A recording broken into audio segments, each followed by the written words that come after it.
These are our membership numbers from the moment we launched.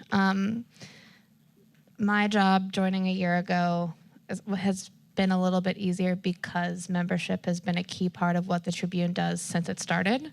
So I am not making something up from scratch, as I know some of you guys are, and so I have some tips for that, which I did a little bit more at Chalkbeat. But membership is a core part of our brand, of our mission, of how we get people to engage with our work.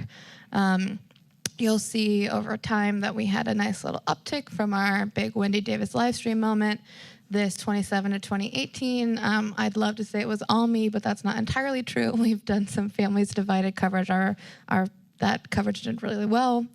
And so basically I've been digging into who have been some of these donors over time as we prep for our 10-year anniversary next month.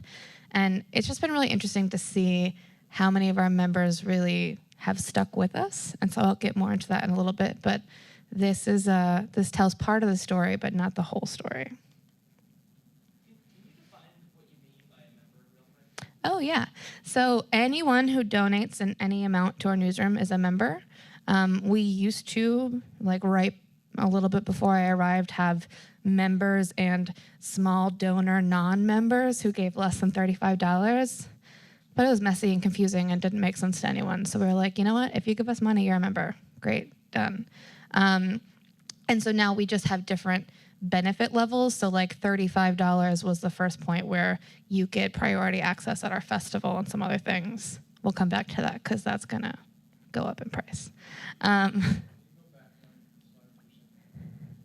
Yeah.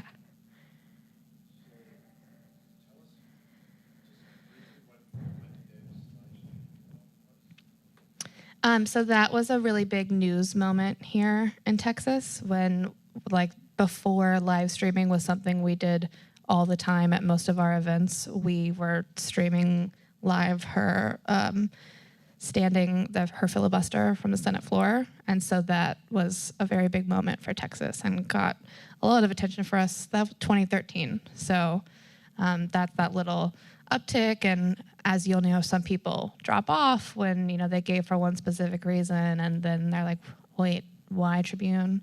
And so that's another key retention moment that we'll come back to. Anything else? So this is just a little bit of context. When I'm saying we have over 6,500 members, right now I'm working towards the goal of them generating $580,000 for us for this year. We're currently including some pledge gifts at around $514. So I think we're on track to hit the goal, hopefully go over, but we'll see. So that's in context. Membership is 10% of our budget. So that's what I manage, which is gifts of less than $1,000. And then the Circle membership, which Terry and Jenny manage, which is anyone who pledges for 3 years to give $1,000 to $5,000 each year. And that can be, an annual gift, a monthly donation, just as long as it totals to that amount. And so I focus really on grassroots level, small dollar donations. And so this is just a little context of how that fits into our total operating budget. So it's small, but we're hoping to grow it over time.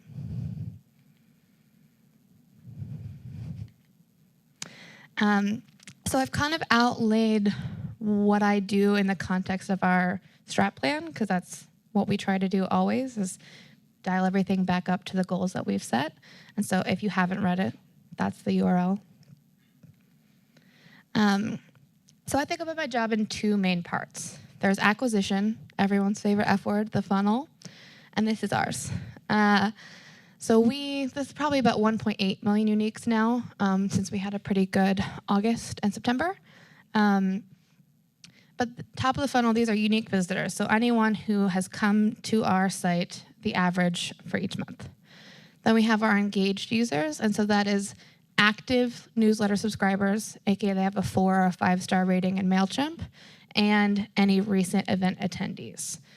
And so we are a little bit behind our benchmark we've set there, and we've defined engaged users a little bit tighter than I think some other folks do. They just say, is a newsletter subscriber, and we say, but no, we want you to be actively reading it. because that number would be significantly higher if it was our whole list, but there's quite a few people on the list that we're not yet engaging. And then there's down here in my territory, which is the members, and so we're over-indexing quite a bit on the conversion down there, which is great, but this whole funnel relates to our entire audience team, right? So if you talk to Bobby during lunch, he is really great at making sure what are Texans searching for and how can we make sure that what they're finding is our content. How are we leading the conversation on social, and how are we getting these people to come to the site, whether it's for the first time or to come back again.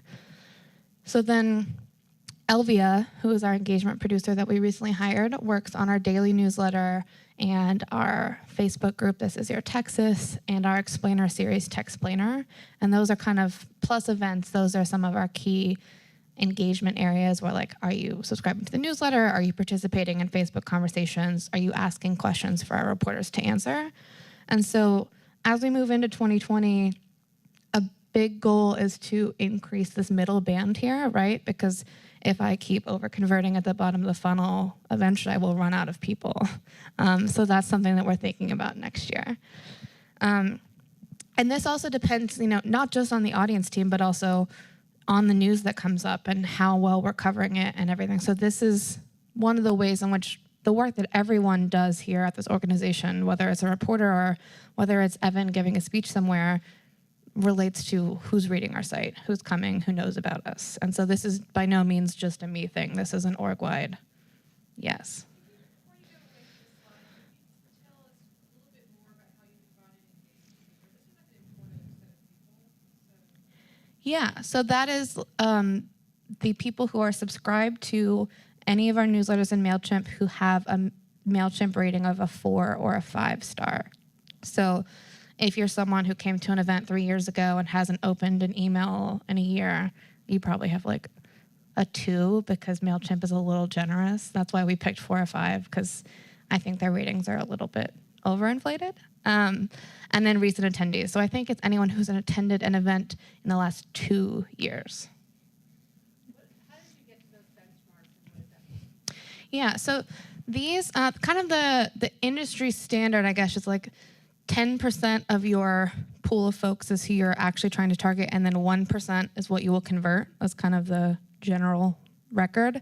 We were part of the Shorenstein Center's research study on nonprofits. And so they gave these benchmarks of 2.5%, and then I think it was actually a little bit lower. And so we customized these. Like I said, we want our middle bucket to be people who are actually engaging with us and not just anyone who is in our newsletter or has, given us their email address via our Facebook group. And so that was important for us, just in the sense of just because you're on our list doesn't mean that you're member ready. So I kind of think of this middle portion of like who's at that right propensity to give, right? And that's something we're trying to better define those benchmarks too, of when is someone ready to give? If, is it 3 months after they've subscribed to a newsletter? Is it after they've come to their first event? Is it after they've come to their second event? Is it after they've routinely opened one newsletter per week? We're trying to better define what those moments are so we can adjust some of our automated campaigns to be a little bit more timely. How does radio come into this? Because I noticed you guys do a lot with radio, and we're actually more on radio than we are. So good question. We have podcast products, and then we also will do radio spot appearances, like our segregation series recently partnered with 1A. And when it's one of our products, especially during member drives, I'll write script language that's like visit texastribune.org/give to join our newsroom. And just recently I started tracking gifts that came from that tagged URL. That's not a ton. We got like 20 during our last drive. So it's 20 new humans, and that's great. But that's also the same, that's the same link that I give to Evan or anyone who's the moderator of an event that we're doing. So radio's not a huge portion, but I personally love how Radiolab does their member drive appeals. I think there's a lot more interesting ways to do storytelling in that format if that's what you're doing. So I have a few favorites from them, or Death, Sex, and Money, if you want to look at some of their member callouts. Ours are a little bit more straightforward because our podcast products are not like storytelling or narrative driven. They're more like, here is, if you need 3 minutes of news for the day, or here is our Tribcast, which is our like meandering conversation of our staffers on the news of the week. So I don't know that we're the best example for pledge drives via audio, but we're putting that out there. We're making sure that we don't leave any bases unturned.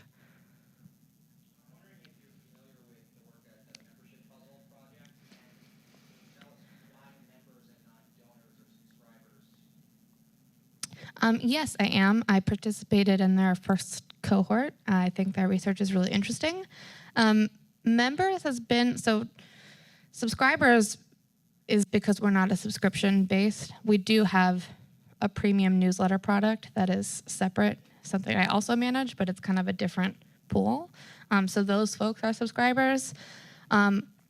Members, I think, I mean, again, this term was picked before I arrived, but like I said, we used to have those small donor, non-member pool of folks. It's just about inclusivity. You are a member of our team. You are a part of an organization. So you're kind of anticipating the next slide in a little bit, but it's more about making sure that you feel part of a community, and it's not just transactional. This is not just about, oh, give me money, although I really do need you to do that, but it's about a little bit more than that.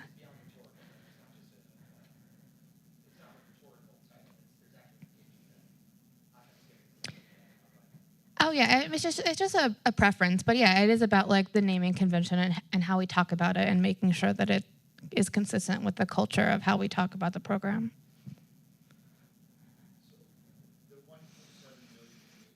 Mm-hmm. Average per month. Mm-hmm. Yeah, and like I said, it's probably a little bit closer to 1.8 right now, but I have not pulled the latest numbers from September. Okay, next. So part 2, retention. I don't know if you've seen this. I was thinking about this lately, and I'm not sure if this is a term that others use, but tell me if this resonates with you. So if acquisition is our funnel, right, I think of retention as this little swirly guy.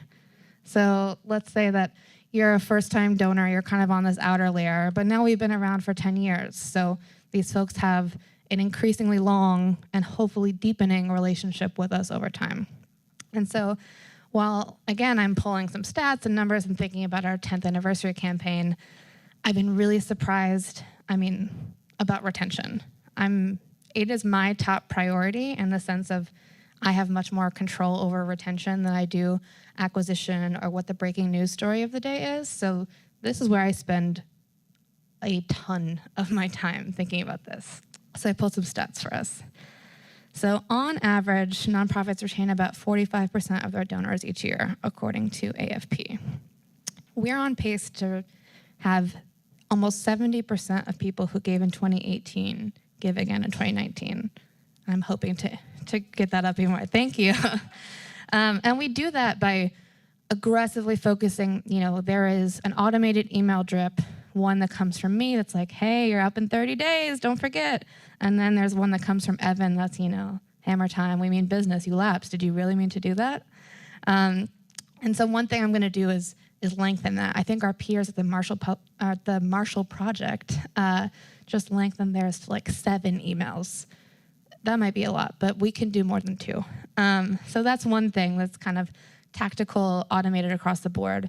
But the other thing I've been doing for every single campaign we've done this year is for folks who lapsed in the last 2 years, I do a specific segment for those folks, and I remind them when they lapsed and how much money they previously gave, and remind them why it's so important that they stick with us. And I've also been doing a bit more of that for people who gave, like I said, during our first Families Divided crowdfund. Some of them had been lapsed for a month or 2, and then I'd say, oh, we're staying on this story when other attention has left. Will you help us keep this going? And so just reminding people when they gave or why they joined is kind of a big step in that. But the other big stat is that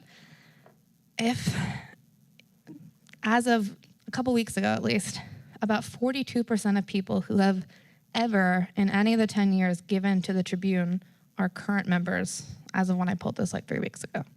So that includes 23% of people who gave in 2010, which 2010 was a completely different time in our lives, right? Like I was a freshman in college in 2010. And so there are folks who gave then that are still giving now. And I think that's really important to think about. There are people who, if you make the experience of them being a member, will stay. And so that's why retention is really my top priority. And so kind of the main focus of that, like I said, is just making sure that the experience of you being a member is a positive one.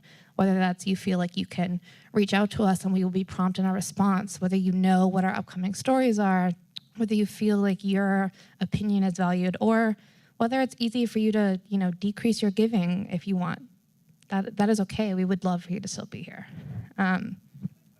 Yeah. We have a mic.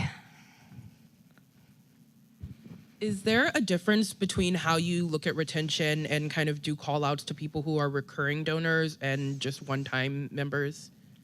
Yeah, so when you're a recurring donor, our system, we automatically, if it's monthly, we schedule you out for 3 years of monthly gifts. So you will not lapse until that time is over. But the way retention happens there is, let's say that the most common thing is, you got a new credit card, but you didn't update it, or your identity got stolen, et cetera. So we have kind of an automated drip from the first moment that your credit card fails. Excuse me. Then so that's more of like there was a blip in the system than you lapsed, don't leave me, come back, kind of a thing.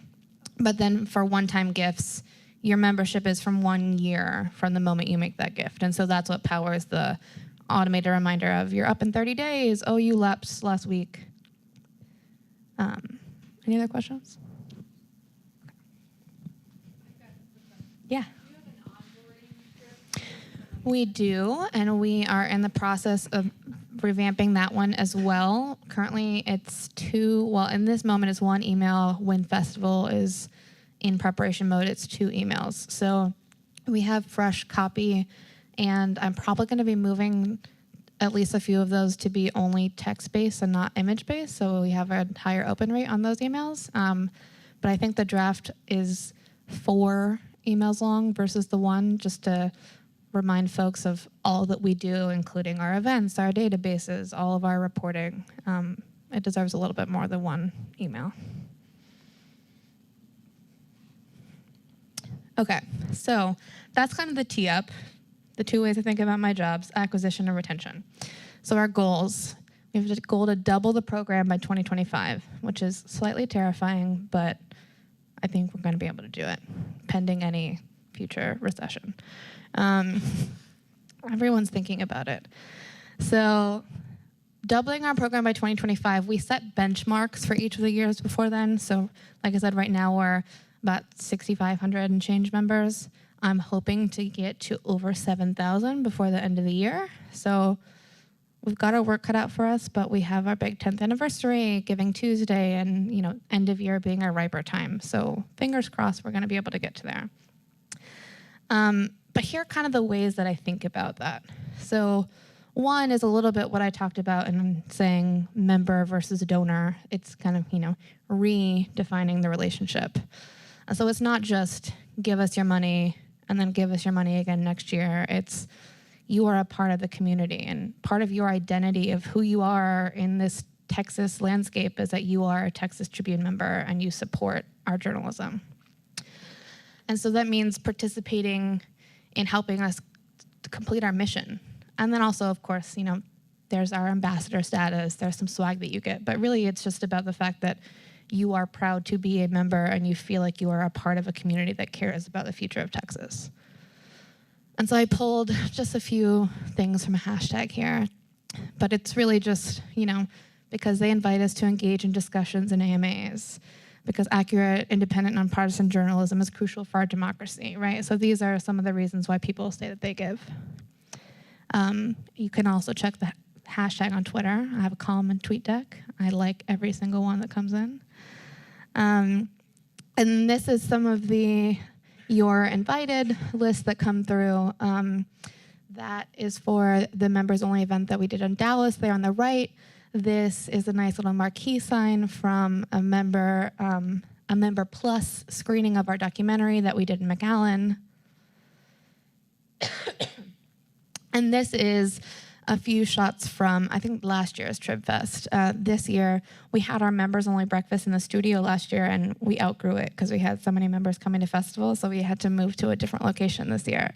But this is just a few ways I'm trying to show that people are a part of this process, and we are constantly reminding folks that the members are a part of our team and that you really matter. This is just a snapshot of our donor levels, which again, you can see on texastribune.org/give, but you also can note that some of these price points will be changing. So if the first thing is defining the relationship with our members, right, how they feel like a part of the community, the second thing is creating a culture of membership that's not just me, right? Like technically on the membership less than $1,000, I am a team of one, but I'm not, because every single person in our organization knows that this matters. This is a metric that we talk about. This is a part of being here, is the understanding that we are a nonprofit member-supported organization. So a few ways, staff-wide participation.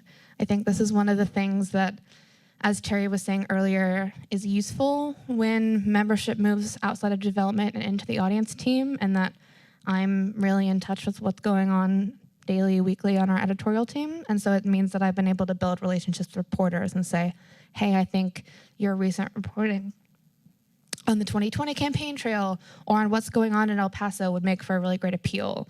Can we talk? And then I'll kind of ghostwrite something and you go through it. So these were two things from our spring drive earlier this year. And especially Julian's piece did really well. And he's been with the Tribune for a really long time.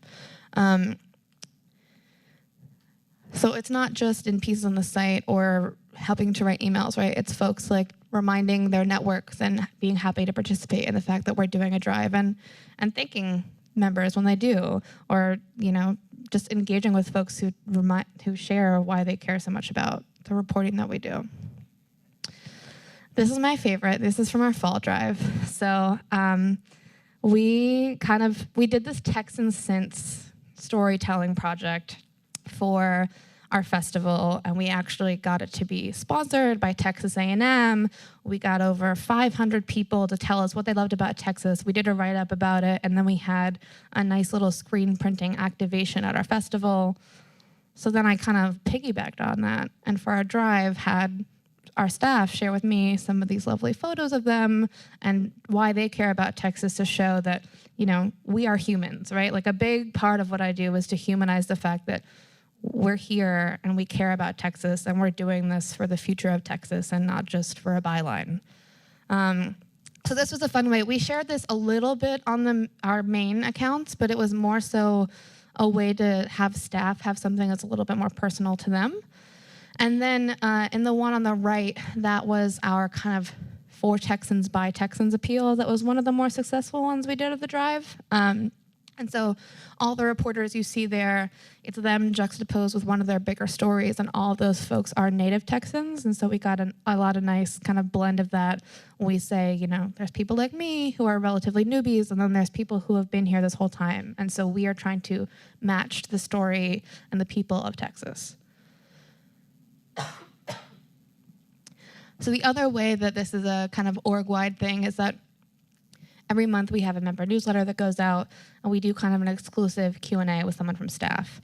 And so I have not gotten to everyone quite yet because there's more staffers than months there have been since I've started, but we're getting close. And so I just wanted to spotlight this because it's not just reporters like Alexa, it's also Daniel Craigmile, our CTO, who October was or is National Cybersecurity Awareness Month. And so we did a Q&A with him about how to stay safe online that also promoted the fact that we redid our account system. And if you haven't, you should create your new account because here are all the details you'll see.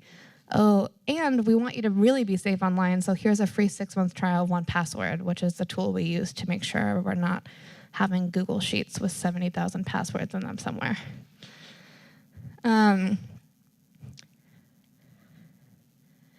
Here are just a couple more. I did one with Miguel, our photographer, one with Jay, who was the person who has been reporting on our border crisis a lot, and also did that documentary that the marquee photo was of earlier. And then the last thing is getting folks involved before things happen. So this is a post we did recently of our new account system, which you can read all about.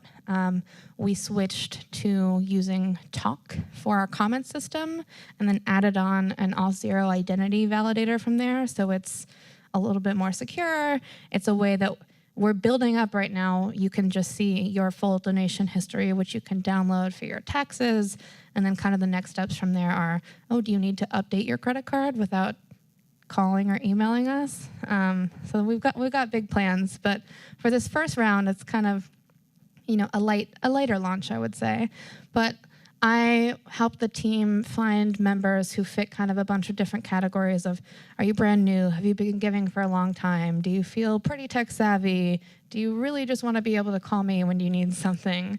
And so we got actual feedback in advance of the launch from our users, and that's something that really is important to us. So not just for this project, but like sometimes if we're working on certain events, or if I'm saying, hey, I'm coming to Dallas and I want to do something with members, what ideas do you have? Someone told me her friend runs a boat company. She was like, I can get you a discount on a boat tour. I don't know if I'm going to do it, but that's cool to know, right? It's fun to have people pitch their ideas on how they'd like to see us convene and get together. So number 3, so to remind you, we've defined what the relationship is, right? This is not just you give us something. This is a two-way street. We've said that it's our whole team that's doing this, and now we're asking our members to activate their network on our behalf, right? So to truly be ambassadors for us. And this is kind of, it happens when you're seeing folks share on Twitter, for example, but we're trying to make it a little bit more systematic. So we've done that in that we,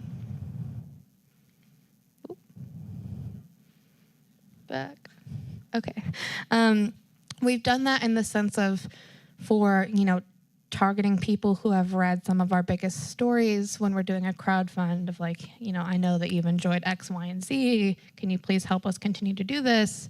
And then also during our drives, we've kind of scaled down. The first time we did like tagged ambassador URLs, so we would have that in Salesforce, we kind of overshared how much copy. We gave too many resources. We're like, and here's a Google Doc with language you can have, and here are 5 different social share images, and it was like overload. And so this year we saw slightly more participation, and we just kind of slimmed down of like, here's the link, share it. Here's a Facebook share, here's a Twitter share, here's an email button. And then those are just some of the other I support Texas Tribune things that have come in. The other thing is that it's not just during drives. We have some folks, that's Photoshop if you can't tell. Evan would never wear that. But we have some readers, some folks that you'll see along the sidelines who raise money on behalf for their birthday. So you'll see that happen a lot on Facebook. We haven't fully waded back into the Facebook game for a few reasons, but we're considering.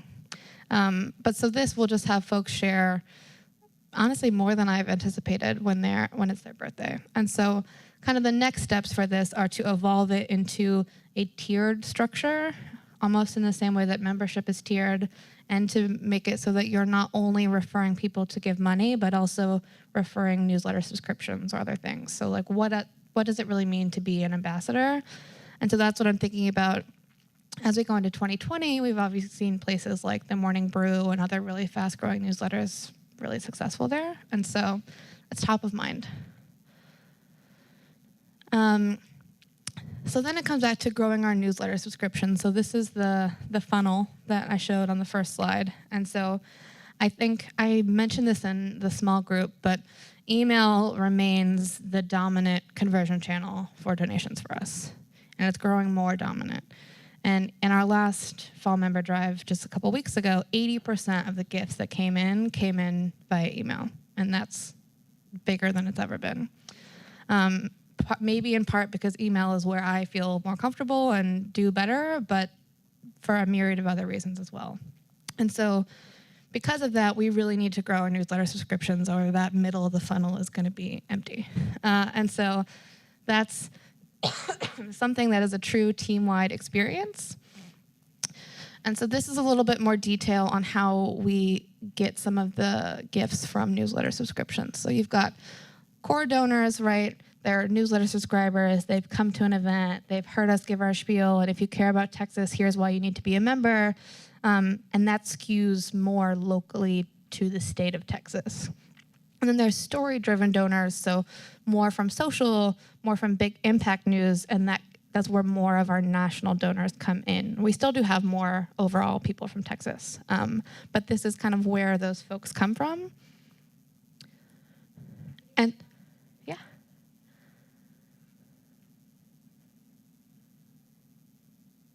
Oh, sorry, I thought you had a question.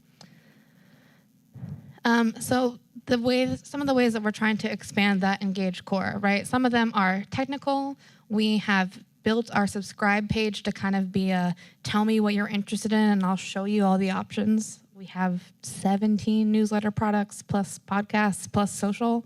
And then smarter story page signups, right? So these are randomized from a small select pool from each page. So maybe you already get our events newsletter, but then you didn't realize that, oh, you love Ross Ramsey's columns. There's a newsletter for that. Who knew? And so that's something we rolled out pretty recently this year. Yeah. Is that in MailChimp that you've done that, or It's a feed. This is a page on our site that connects to MailChimp via the API. So this is not a custom MailChimp form, but it does push back into MailChimp.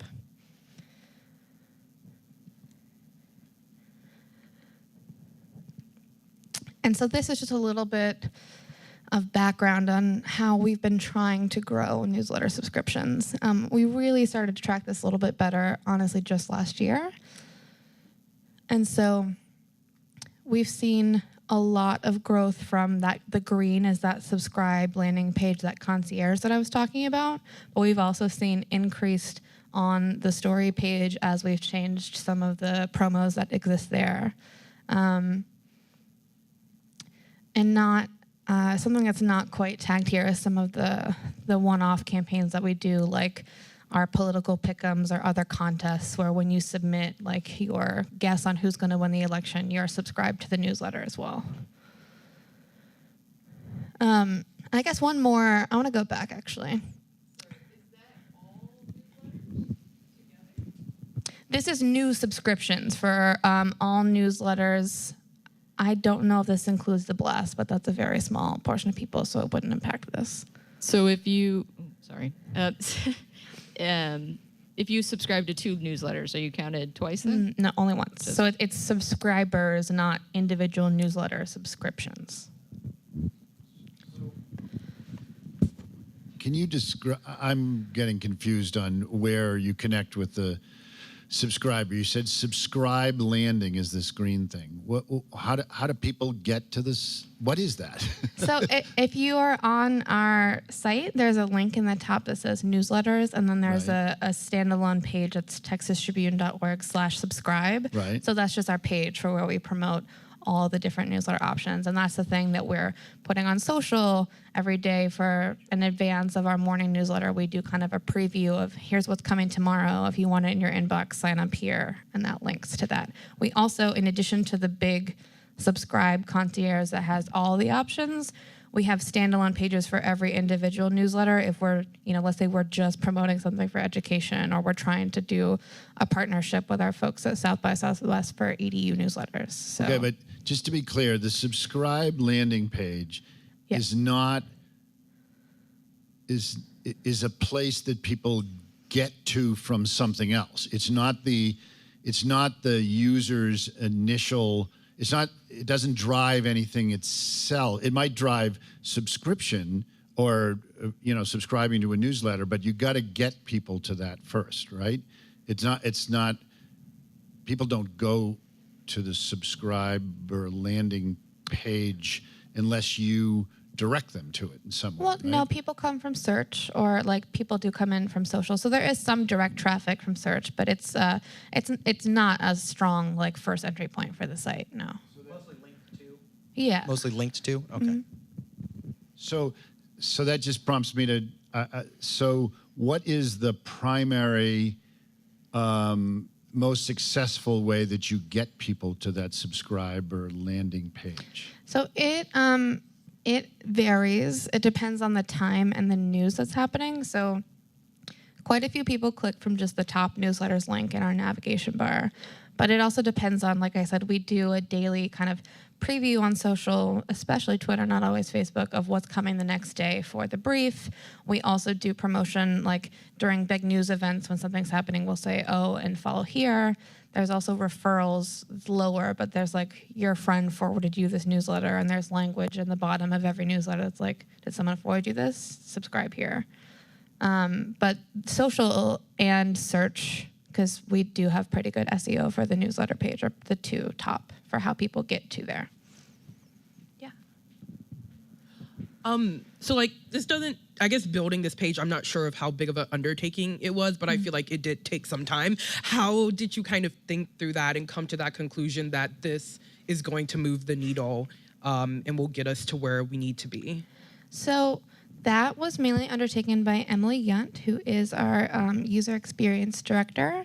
And she designed the page as, okay, we have so many different newsletter products. How can we show you the range, but also let you filter what's only relevant to you? And so that's kind of why we invested the time into, here are all the offerings. Let us make it a little bit easier. We'll auto-populate your email once you fill it in, and then you can check the other things you want to subscribe. It is a lot, though, and that's why later we did add those individual pages for each newsletter, because instead of like adding a jump link to a specific newsletter on every single time, if we just wanted to do one newsletter, that saved us a lot of time. But it was really just to show the range of all the options that we have and try to help people pick what makes sense for them of, oh, do you care, do you want to receive something daily? Do you want to receive something weekly? Do you only care about a certain topic? And kind of help folks pick from there.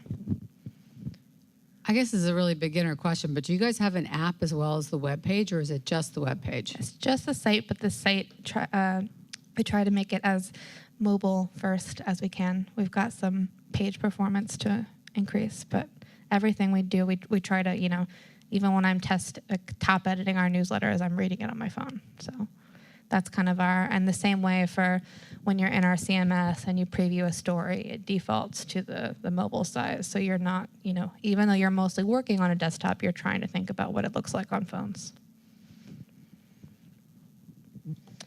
So the thing I wanted to add, in addition to the work we've done to make the subscribe experience better, the work I'm doing to improve the drip campaigns that happen from newsletters, there's also the general products that we have. So right now we have something called Trib Week. It goes out Saturday mornings.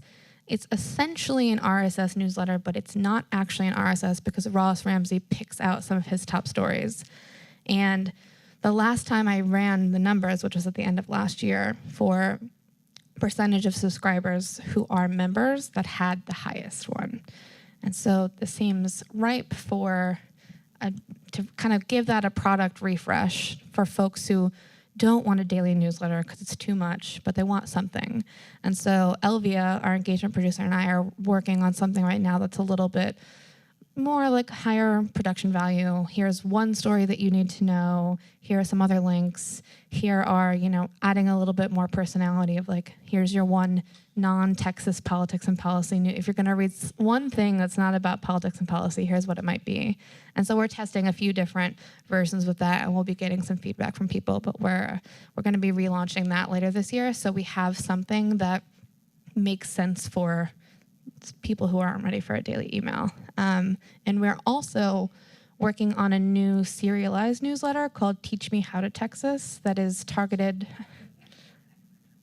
We tested the name. It was a winner, but I loved it, obviously from the song Teach Me How to Dougie. So we are in development on that. It's going to be launching later in November, and it's mainly targeted at all the people that we've heard from, even when we're out in the field, who say, I really want to be involved, but I don't know where to start. And so that's not our core demographic right now, right? Like we tend to reach people who are a little bit more engaged, a little bit more resourced, and we want to change that. And so this is either targeting folks who are new to Texas or new to trying to get involved in politics and policy, and it's just a 7-series email that will go over things like, who lives in Texas, how do they vote, what offices am I voting for, what does polling even mean, some things like that. And so we're also working on sponsoring that and making that kind of have some benefits for if you complete, maybe you'll be entered to win a raffle, or we've got, we're talking to Whataburger for giving some coupons and things like that. So just a different experience that then, the folks have kind of gone through the primer for like, here's how to be more engaged on politics and policy, and then what are we going to feed them into next? Probably this weekly newsletter. So those are some of the other ways in which we're trying to improve the products that we offer so that engaged pool grows. And then the next time I'm doing a member drive, we'll have segments for, oh, you completed Teach Me Out of Texas. Are you ready to take your support to the next step?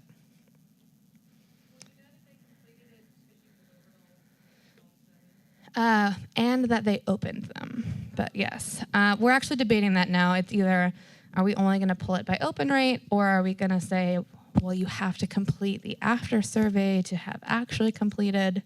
So TBD, but I'm personally leaning towards open because reading 8 emails is somewhat of a time commitment. Oh, I'm almost done, I think.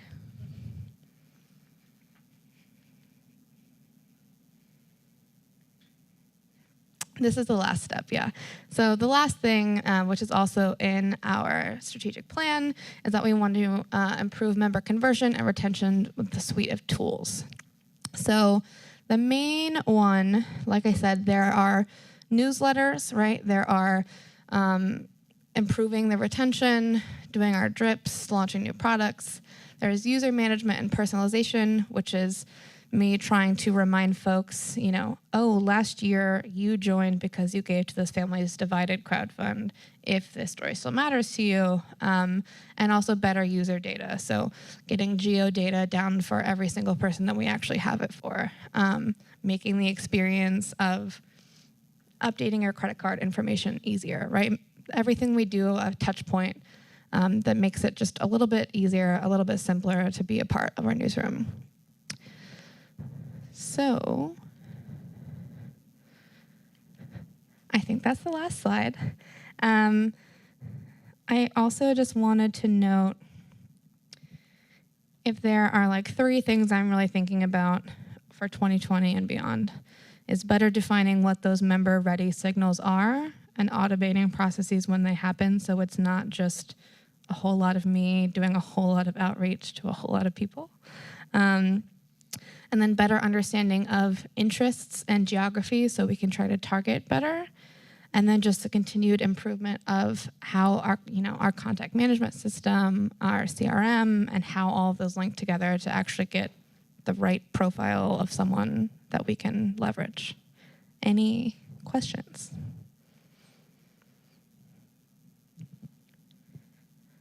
What's your pitch to people who live outside of the state, but, they went to college in the state, or they have a son or daughter in the state, or Great question. like that? I don't pitch a lot of those people specifically. It comes a lot through our news coverage. So the pitch is normally related to a very specific story of, if you want us to continue to keep an eye on voting rights in Texas, subscribe. And then the second layer of that is we have partner organizations like the Texas Exodus or other folks who mainly are sponsor partners, but there's other ways in which, we've talked about list swaps, or how else can we get the very large community of texpats to still want to support us.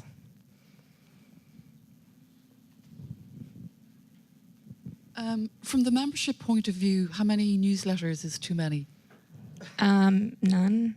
Okay. Even there's no such thing as too many if people are engaging it and reading it and we're getting new subscribers. If we have something that has 400 subscribers and no one's reading it, let's get rid of it right now. How do you get rid of it? You stop sending it. We did that actually. So we did a test run of some monthly regional versions of the brief, our daily newsletter. We still have a North Texas version, but the Houston one was underperforming, so we paused it and we said, we don't have capacity to continue this right now. The subscribers weren't growing the way we thought. And now the Dallas one has continued to kind of pick up without a lot of promotion. And so we're going to be investing time in scaling that one and then taking the learnings and figuring out,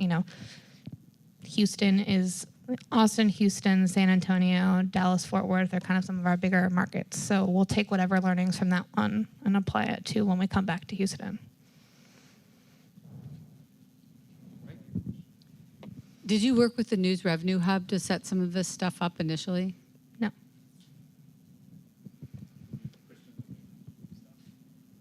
How do you think about, you mentioned earlier trying to get fresh copy in your appeals. I mean, how timely is your content? I mean, how much are you thinking about what's going on and trying to make it seem like, hey, this wasn't canned?